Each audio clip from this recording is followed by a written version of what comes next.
FC ബാഴ്സലോണയെ സംബന്ധിച്ചിടത്തോളം എന്ത് ആൽബാസെട്ടെ അടിച്ചുറക്കി വിട്ടിട്ടുണ്ട്. കോപ്പ ഡെൽ റേയുടെ സെമിയിലേക്ക് ഇൻ സ്റ്റൈൽ 2-1 തന്നെയാണ് ബാഴ്സലോണ കയറിയിരിക്കുന്നത്. എന്തായാലും റയൽ മാഡ്രിഡിന് സാധിക്കാത്തത് ബാഴ്സയ്ക്ക് സാധിച്ചു എന്നുള്ളതാണ് കേട്ടോ. അപ്പൊ എന്തായാലും അതിൽ 3 പോസിറ്റീവ് വശങ്ങളാണ് നമ്മൾ നോക്കാനായിട്ട് പോകുന്നത്. അപ്പൊ നമ്മുടെ കോണ്ടന്റ്സും കാര്യങ്ങളൊക്കെ നിങ്ങൾക്ക് ഇഷ്ടപ്പെടുന്നുണ്ടെന്നുണ്ടെങ്കിൽ ഇൻസ്റ്റയിലാണെന്നുണ്ടെങ്കിൽ ഒന്ന് ഫോളോ ചെയ്യുക, യൂട്യൂബിലാണെന്നുണ്ടെങ്കിൽ ഒന്ന് സബ്സ്ക്രൈബ് ചെയ്യാന്ന് ഉറപ്പിച്ചുകൊണ്ട് കാര്യത്തിലേക്ക് കിടക്കുന്നു. അപ്പോൾ ഒന്നാമത്തെ കാര്യം പോസിറ്റീവ് തന്നെ പറയാം. ആൻസു ഫാത്തിയെ പോലെ തന്നെ അടുത്ത സീസൺ ആവുമ്പോഴേക്കും തീർന്നു പോകാനുള്ളതാണ് ലമീൻ യമാൽ എന്ന് പറഞ്ഞവരൊന്നും ഇപ്പം മിണ്ടണ പോലും ഇല്ല എന്നുള്ളതാണ്.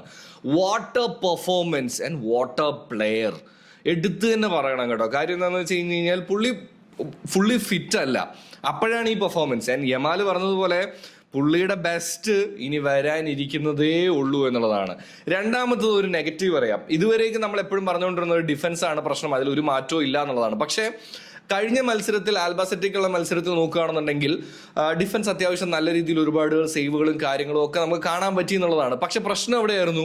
അറ്റാക്കിൽ തന്നെയാണ് പ്രശ്നം എന്നുള്ളതാണ് കേട്ടോ. കാര്യം എന്താണെന്ന് വെച്ച് കഴിഞ്ഞാൽ ചാൻസസ് ക്രിയേറ്റ് ചെയ്യുന്നുണ്ട്, പക്ഷെ അത് കൺവേർട്ട് ചെയ്യാൻ പറ്റുന്നില്ല എന്നുണ്ടെന്നുണ്ടെങ്കിൽ എല്ലാ തവണയും ഈ പറയുന്ന പോലെ 1-2 ഗോളിന് ചിലപ്പോൾ നമുക്ക് ജയിക്കാൻ പറ്റിയെന്ന് വരില്ല. കാരണം അതിന് ഏറ്റവും നല്ലൊരു എക്സാമ്പിൾ ആണ് റയൽ സോസിഡാഡിനെതിരെ ഉണ്ടായിട്ടുള്ളത് എന്നുള്ളതാണ്. ക്രിയേറ്റ് ചെയ്യപ്പെടുന്ന ചാൻസസ് നമുക്ക് കൺവേർട്ട് ചെയ്യാൻ പറ്റിയേ പറ്റൂ എന്നുള്ളതാണ് അതിൻ്റെ ഒരു കാര്യം.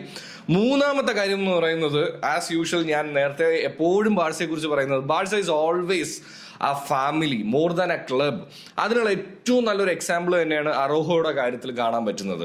ആ ഗോൾ അടിച്ചു കഴിഞ്ഞിട്ടുള്ളതാണെന്നുണ്ടെങ്കിലും നമ്മൾ എസ്പെഷ്യലി ഫുട്ബോളൊക്കെ ഇപ്പോഴത്തെ കാര്യത്തിൽ നോക്കുകയാണെന്നുണ്ടെങ്കിൽ ഭയങ്കര ഫാസ്റ്റാണ്. ഒരാൾക്ക് മെന്റലി പ്രോബ്ലം ഒക്കെ ഉണ്ട്, അല്ലെങ്കിൽ കുറെ സ്ട്രെസ് കാര്യങ്ങളൊക്കെയാണ്, കളിക്കാൻ പറ്റുന്നില്ല എന്നൊക്കെ പറയുമ്പോഴേക്കും ഒഴിവാക്കി നിർത്തുന്നതാണ് നമുക്ക് കാണാൻ പറ്റുന്നത്. പക്ഷേ അവനെ ചേർത്ത് പിടിക്കുന്ന, അവനെ തിരിച്ച് ഫുട്ബോളിലേക്ക് കൊണ്ടുവരുന്ന, അവനെ കൊണ്ട് തന്നെ കളിപ്പിക്കുന്ന, അവനെ കൊണ്ട് തന്നെ ഗോൾ അടിപ്പിക്കുന്ന ഒരു ഫാമിലി അല്ലെങ്കിൽ ഒരു ടീം പ്ലേ എന്നൊക്കെ പറയുന്ന സാധനം നിങ്ങൾക്ക് കാണാൻ പറ്റുന്നത് ബാഴ്സലോണയിൽ തന്നെയാണ്, അല്ലെങ്കിൽ ബാഴ്സലോണയിലൂടെ മാത്രമാണ് എന്നുള്ളതാണ് കേട്ടോ.